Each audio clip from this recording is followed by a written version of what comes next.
Hey guys, it's Eric with some Q&A. Today, I'm going to try to answer a question that we get quite often, and that is, why don't you show rates on your website?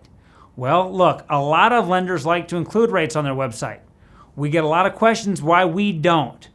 And if you're wondering, today's your lucky day. I'm going to explain it to you right now. First and foremost, I'm going to explain also why you should almost never trust rates that you see online, in my opinion. So number one, why don't we include rates on our website at Low APR Rates? The fact of the matter is because there's way too many factors that go into determining your rate. Sometimes your income can affect your rate. Your credit score certainly impacts your interest rate. The loan amount that you're getting might affect your interest rate. The term, do you want a 30-year or a 15-year? Believe it or not, there's even times where the state in which the property is located could have an impact on your interest rate. And you may say, well, how is that? And I'm just going to throw out a quick example. During the housing collapse, there was a lot of foreclosures and defaults and bankruptcies in California, for example. We love our California veterans, but that's just fact. States like Texas saw a heck of a lot less carnage, if you will, during the housing collapse. So some lenders are going to give slightly worse rates for someone living in California than they would someone in Texas, as an example, okay? So as you can see, there's a lot of factors that we don't control, nor would we want to publish out there on the rate sheet. That's why we prefer to speak to you. If you want to know interest rates, give us a call. By gathering just a little bit more detailed information on you, like those things we just talked about, we can give you a very accurate estimate on what your interest rate's going to be.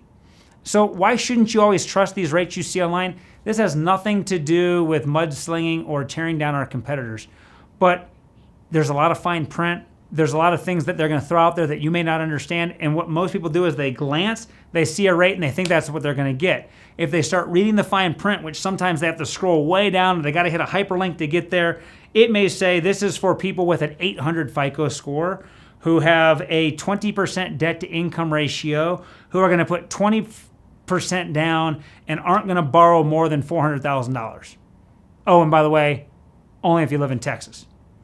Example. So these are basic bait and switch situations, in my opinion, when interest rates are posted online. If you want to go through all the reading and all of the details, go for it. No one's allowed to knowingly put out fake interest rates, but it's more of a teaser.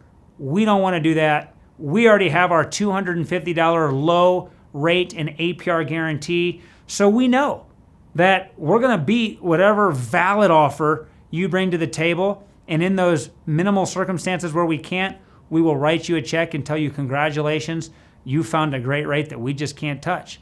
So look, lenders that use rates online to draw you in, they're not bad. We just choose not to do it here at Low APR Rates because we like to be transparent, and we know that you're likely not going to get that rate that's published online because people are only publishing the creme de la creme, the best rate they can get, and not everyone qualifies for that.